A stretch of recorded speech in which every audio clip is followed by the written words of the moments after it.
당신이 몰랐던 이야기. 오늘은 인터넷이 쓰레기가 되어간다. 죽은 인터넷에 대한 이야기입니다. 죽은 인터넷 이론이라는 게 있습니다. 2010년대 후반에 제시된 약간 음모론 같은 이야기인데, 사람들이 직접 쓰고 만드는 컨텐츠가 거의 없고 인터넷에 공급되는 정보와 컨텐츠의 대부분이 인간이 아닌 보시든 AI든 뭐든 노력 없이 생성된 것이라는 건데, 지금에 와서는 사라질 음모론으로 치부되고 있습니다. 틀렸다가 아니라 현실이 되고 있다는 말이죠. 2024년 세계적인 사이버 보안기업 인페르바는 전세계 인터넷 트래픽의 49.6%가 보스에 의해 생성되고 있다는 보고서를 발표했고, 유럽 경찰기구 유로폴은 2026년까지 온라인 콘텐츠의 90%가 인공지능에 의해 합성적으로 생성될 것이라 추정했죠. 오픈 AI의 CEO 샘 알트먼은 나는 죽은 인터넷 이론을 그렇게 진지하게 받아들이지 않았는데 이제는 정말로 많은 LLM이 운영하는 트위터 계정들이 있는 것 같다라는 말을 하기도 했고요. 아예 봇들이 만든 게 아니더라도 새롭게 만들어지는 웹페이지의 74%가 AI로 생성된 컨텐츠를 포함하고 있습니다. 그런데 AI가 생성해낸 게 유익하고 좋다면, 재밌다면 문제가 없는 것 아닐까요? 아니죠. 문제가 상당히 많습니다. 이론의 이름처럼 인터넷이 죽죠. AI가 도움을 주는 보조적인 기능만을 한다면 모를까, 아예 얘가 다 해버린다면 인터넷은 웹페이지는 얼마 안가 아무도 사용하지 않는 것이 될지도 모릅니다. 실제로 벌써 검색과 웹페이지 사용자 수는 급격하게 줄어들고 있죠. 결론부터 말하면 이유는 간단합니다. 어차피 AI로 도배되어 있다면 검색할 필요 없이 그냥 직접 물어보면 그만이고, 무엇보다 사람이 쓴 것보다 품질이 떨어지죠. 여러분도 무언가 검색했을 때 느낀 적 있으실 겁니다. 원하는 정보는 안 뜨고 뭐러뭐러 쭉 이야기하다가 싱겁게 끝나는 페이지들이 많죠. 자세히 보면 AI 티가 납니다. 계속 이렇게 가다 보면 곧 전부 품질이 낮은 결과로 도배될 거고, 아무도 찾지 않게 되면서 양질의 정보가 넘쳐났던 정보의 홍수 인터넷은 쓰레기장이 되겠죠. 반대로 AI 입장에서도 더 이상 습득할 양질의 정보가 안 나온다는 뜻이기도 합니다. 실제로 최신 버전의 챗GPT도 2024년까지 데이터만을 학습했죠. 못해서 안 한 게 아니라 안 한 걸로 봐야 합니다. 수많은 것들 중에 양질의 정보를 구별해내기도 어렵고, AI가 생성해낸 가짜 혹은 거짓 정보도 가려내기 힘드니까요. 그럼 구체적으로 왜 인터넷이 죽어가고 있는지, 왜 이게 문제가 되는지 본격적으로 좀 알아보죠. 뭐가 문제고 죽은 인터넷 이론이라는 게 어떻게 제시되고 현실이 되어가고 있는지 보려면 1990년대 초부터 봐야 합니다. 초기 인터넷은 군사 프로젝트로 시작되었지만 학술 연구 도구로 발전했고, 기업들이 주도하는 시장으로까지 성장했습니다. 1990년대 팀 버너스리가 월드와이드 웹을 발명했을 때 비전은 명확했죠. 정보의 자유로운 공유, 전세계 사람들의 연결, 그리고 민주화된 지식 플랫폼. 실제로 팀은 월드와이드 웹을 비롯해 자신이 고안한 여러 기술들을 특허 등록 없이 무료로 공개했습니다. 인터넷은 순식간에 퍼져나갔고, 얼마 안가 우리 삶에서 빠질 수 없는 것이 되었죠. 개인들은 홈페이지와 블로그, 게시판 등에서 자신만의 이야기와 정보를 올렸습니다. 예술가와 창작자들에게 전례 없는 기회들을 제공하는 걸 넘어 아니었던 사람들도 꿈을 펼칠 수 있도록 만들어주었죠. 콘텐츠들의 생산량도 이전과 비교할 수 없을 정도로 폭발적으로 성장했습니다. 음악이든 드라마든 성공했을 때 벌 수 있는 돈 자체도 달라지면서 투자도 엄청나게 증가했거든요. 모든 콘텐츠 뒤에는 사람이 있었기에 인터넷 초창기와 확산기는 인간이 주도한 황금기였다고 봐야 합니다. 물론 이때도 단순 반복 업무를 처리하도록 만든 프로그램들이 나오기는 했습니다. 이메일 스팸봇이 대표적인데 그렇게 큰 문제는 아니었죠. 어찌되었던 콘텐츠 생산과 소통은 인간이 했으니까요. 다만 다른 부작용이 있었습니다. 사람들이 좀 이용하는 사이트를 만드는 것만으로도 비즈니스 모델이 없음에도 과도한 투자를 받았거든요. 닷컴 버블이죠. 이 닷컴 버블이 터지면서 인터넷도 변화를 맞이하기 시작했습니다. 닷컴 버블에서 살아남은 기업들이 주력한 건 광고였죠. 사람은 이미 충분히 모였으니 뭘로 돈을 벌까 했을 때 결제를 해야 한다고 하면 다른 대안을 찾아 나설 게 뻔하기에 가장 거부감 없는 비즈니스 모델을 택한 것이죠. 광고는 생각보다 훨씬 더 파급력 있었고 훨씬 더 큰 돈을 벌어다 주었습니다. 자연스럽게 광고라는 비즈니스 모델에 적합한 서비스들도 개발되기 시작했죠. 사람들을 모으는 서비스 대플랫폼 시대의 시작이었습니다. 블로그, 위키, 소셜미디어가 대흥행을 하면서 웹 2.0 시대가 도래했죠. 동시에 플랫폼들은 사람들을 끌어모으기 위해 한 가지를 추가했습니다. 이제는 너무나도 익숙한 단어인 알고리즘이었죠. 찾아서 보는 게 아니라 알고리즘이 사용자에게 맞춤형 컨텐츠를 선별해서 보여주기 시작했고, 사람들은 찾을 필요가 없다는 편리함과 자신에게 맞는 재미에 빠져 플랫폼에 몰려들었습니다. 2004년 페이스북, 2005년 2005년 유튜브, 2006년 트위터, 새롭게 등장하는 플랫폼들의 공통점은 사용자 생성 콘텐츠라는 점이었죠. 플랫폼들에서는 수많은 스타가 탄생했고 그럴수록 더 사람들은 몰려들었습니다. 이미 유명한 스타들도 홍보를 위해 몰려들었고요. 그리고 인터넷이 발전한 만큼 봇도 발전했습니다. 금방 말했듯 플랫폼들의 광고 효과는 기대하던 것 이상이었습니다. 돈 내고 하지 못하는 광고들을 비롯해 무료로 광고하고 싶은데 계정은 유명하지 않은 이들은 봇을 사용해 광고성 게시글들을 올리기 시작했죠. 알고리즘이 치밀하지 않았기에 팍만 할 수 있다면 봇을 이용해 수많은 노출을 이끌어낼 수 있었습니다. 가짜 팔로워, 가짜 댓글들, 가짜 좋아요 등 일종의 사기가 판치기 시작했죠. 검색 플랫폼에서는 클릭수가 많거나 오래 체류할수록 상단에 노출해준다는 점을 이용해 봇을 사용해 광고성 글들을 상단에 올렸고요. 네이버의 경우 네이버 블로그나 지식인같이 네이버의 서비스를 우선적으로 노출해주기에 광고성 글이 주를 이루었지만 구글의 경우 웹사이트로 연결을 많이 해주었기에 웹사이트에 광고를 달아서 노출 상단에 올린다면 그 자체로 돈을 벌 수도 있었기에 봇 시장도 엄청나게 커졌습니다. 앞서 나온 스팸도 더 많아졌죠. 하지만 사람들은 그닥 불평하지 않았습니다. 그냥 조금 불편한 것 정도로 여겼죠. 일종의 패턴도 있었고 들어가서 딱 보면 봇이 한 건지 안 한 건지 사람이 한 건지 아닌지 알 수 있기도 했고요. 뒤로 가기 눌러서 다음으로 넘기는 게 뭐 그리 엄청난 노력이 드는 것도 아니었죠. 플랫폼들도 자체적으로 이런저런 해결책을 내놓으며 봇들이 작성하거나 광고성 글, 영양가 없는 사이트들을 지워 나갔습니다. 광고가 주 수익이기에 즉 비즈니스 모델을 위협하는 것이기 때문에 더 적극적이었죠. 그렇게 기업과 불법 봇 업체들이 맞고 뚫고 하다가 2010년대에 접어들면서 점차 봇들이 우세를 점하는 듯한 모습을 보이기 시작합니다. 이유는 간단하죠. 기업들도 발전했지만 불법 봇이 엄청나게 발전했거든요. 불법 봇이 발전한 데에는 전과 비교할 수 없는 수준의 수요가 있었기에 가능했습니다. 인터넷이 온라인이 사람들의 삶에 과거보다 너무 깊게 침투하게 되면서 시장이 엄청나게 커지면서 즉 끼치는 영향력이 단순히 필요한 정보를 찾거나 업무, 재미를 넘어섰기 때문이죠. 스마트폰의 보급으로 어디서든 인터넷에 접속했고 소셜미디어는 삶에서 빠질 수 없는 게 되었습니다. 무슨 뉴스를 볼지부터 오늘 무엇을 먹을지까지 인터넷이 영향을 끼치게 되었죠. 메신저를 제외하면 무엇을 보고 무엇을 읽을지 모두 알고리즘이 지배하게 된 세상에서 이제 봇들의 역할도 단순 광고를 위한 것이 아니게 되었습니다. 여론을 만들고 조작하고 가짜뉴스를 만들기까지 했죠. 과거였다면 그냥 묻혔을 이야기도 메인 토픽으로 만들고 과거였으면 메인에 걸렸을 이야기도 묻히도록 만들었습니다. 이렇다 보니 기업부터 시작해 개인들까지 팔로워를 사고 팔고 좋아요와 댓글을 조작했죠. 그렇게 2010년대 중반부터 슬슬 이거 사람보다 봇이 더 많은 거 아니야 라는 이야기가 나오기 시작했습니다. 그리고 2016년 미국 대선에서 가짜뉴스와 함께 봇들이 여론전을 한다는 이야기가 언급되면서 전 세계로 확산됐죠. 러시아의 허위 정보 생산 공장인 트롤 농장 캠브리지 애널리티카라는 회사가 수백만의 페이스북 가입자의 프로필을 수거해서 정치 선전에 이용하려고 했던 캠브리지 애널리티카 스캔들이 터지면서 의심은 음모론은 현실로 밝혀졌고요. 당시 보안회사 임페르바가 조사한 바에 따르면 167억 건의 웹페이지에 방문을 조사한 결과 자동화된 프로그램 즉 봇이 웹 트래픽의 52%를 차지한다고 나왔죠. 죽은 인터넷 이론이라는 이름은 등장하지 않았지만 개념은 정립되기 시작했습니다. 그래도 이때까지는 봇의 역할이 제한적이었습니다. 여론전이나 광고 글들을 뿌리는 데 사용할 뿐 죽은 인터넷 이론처럼 진짜 사람이 없다는 생각은 안 했죠. 봇들이 작업을 하는 방식이 사람이 만들고 적은 글을 도배하거나 상단에 노출되게 만들거나 트래픽을 올리고 돈을 얻는 혹은 팔로워를 늘리는 방식이 다였으니까요. 어찌되었든 사람이 만든 걸 퍼뜨리는 방식이었죠. 즉 소통은 인간이 했고 콘텐츠도 인간이 만들었습니다. 그렇기에 봇들의 트래픽이 높다고 해도 트래픽일 뿐 콘텐츠 생산과 소통은 별개의 문제였죠. 예를 들어 커뮤니티에 게시글이 하나 올라왔는데 수만의 조회수와 수천의 좋아요를 받았다고 가정하면 조회수와 좋아요는 가짜일 수 있어도 글은 사람이 쓴 게 맞다는 겁니다. 하지만 AI가 등장하면서 상황은 완전히 바뀌었죠. 여러분들도 AI와 대화를 하시는 분들이 꽤 많으실 겁니다. 대화뿐만 아니라 요구에 따라 정말 인간이 만든 것처럼 글을 써내려가죠. 물론 써보신 분들은 아실 겁니다. 여전히 거짓말도 하고 이상한 정보도 가져오고 사실과 틀린 정보도 가져오기에 완벽히 해내지는 못하지만 이건 알고 있는 사람이 봐야지 거짓인 줄 알 수 있는 것이지 모르는 사람이 보기에는 사실처럼 보이죠.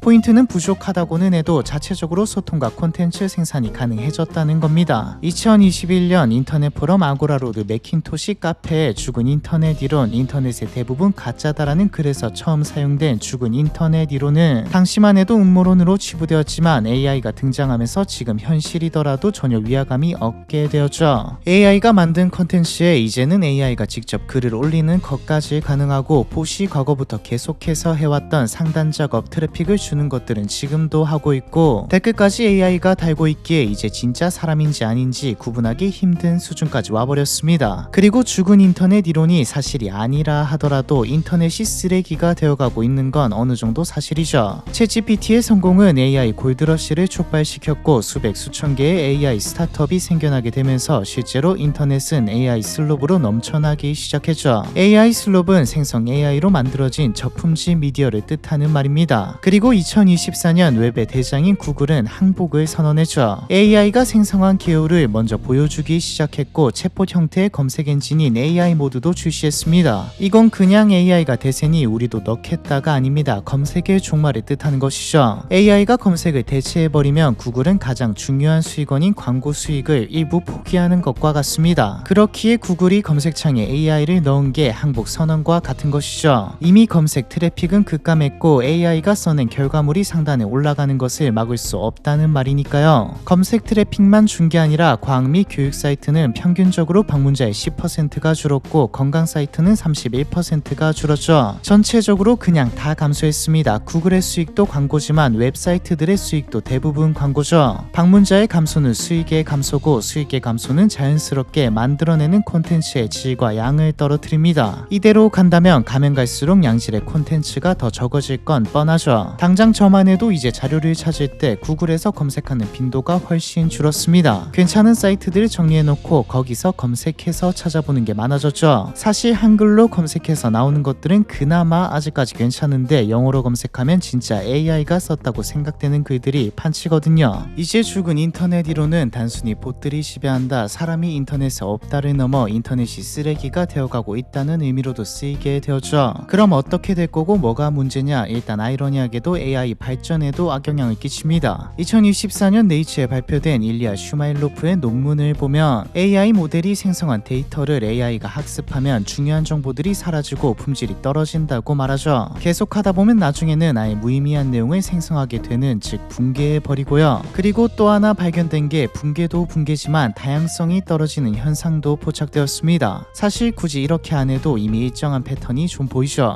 벌써 AI가 만들고 쓴 콘텐츠들이 판치기에 조금 더 가면 아예 획일화된 콘텐츠들이 웹사이트들이 도배할 겁니다. 그런 결과는 뻔하죠. 고품질의 콘텐츠를 생산해도 주목을 못 받는다면, 합당한 리턴이 없다면, AI 슬롭에게 묻혀버린다면 더 이상 창작자들도 시간 들여서 올릴 이유가 없어질 겁니다. 사람들은 더 이상 새로운 게 없는 인터넷 자체를 외면하기 시작할 테고 기업들은 광고를 빼겠죠. 물론 그럼에도 진짜 사람이 만든 고품질 콘텐츠도 일부 플랫폼도 살아남을 겁니다. 하지만 이건 일부일 뿐 일부가 모든 수요를 충족시킬 수는 없죠. 결국 검색을 비롯한 정보 습득의 수요는 전부 AI에게 쏠리게 될 겁니다. 이게 문제인가? 그냥 발전의 과정 아닐까 싶지만 수많은 학자들이 경고한 AI가 감시와 통제의 도구가 되는 사회가 현실이 될 수 있다는 문제가 있죠. 조지 오웰의 1984에서 빅브라더가 지배하는 것처럼 말입니다. 인터넷은 사람이 만든 컨텐츠들을 보여줬기에 히틀러가 어떤 사람이야 라고 검색했을 때 아주 훌륭한 지도자야 라고 말하는 글이 있을지언정 대부분은 왜 나쁜 놈인지 구체적으로 설명해 놓았을 테고 의견이 분분한 사안도 다양한 시각을 보고 자기가 판단할 문제지만 AI는 답을 내버릴 수 있습니다. 사람들은 이 답을 믿을 테고 소수가 반론을 펼쳐도 뭐 보여줄 곳이 있어야 말을 하죠. 물론 극단적인 생각일 수 있습니다. 어쩌면 지금 인터넷이 한번 죽고 새로운 모습의 더 나은 인터넷이 될 수도, AI가 대체한 게 더 좋은 세상이 될 수도 있죠. 진짜 문제는 너무 불확실하다는 겁니다. 그나마 예측되는 것들도 대부분 부정적인 방향이고요. 현재로서는 기술적으로 제도적으로 완벽한 해결책을 찾을 수는 없는 상황입니다. 변화가 너무 빠르게 일어나고 있으니까요. 미국과 중국의 기술 경쟁도 극에 치닫고 있고 서로 양보할 생각이 없는 상황이라 AI에 대한 규제를 한다는 것도 현실적으로 어려운 상황이죠. 인터넷이 쓰레기가 되어간다. 죽은 인터넷에 대한 이야기, 이번 편은 여기까지입니다.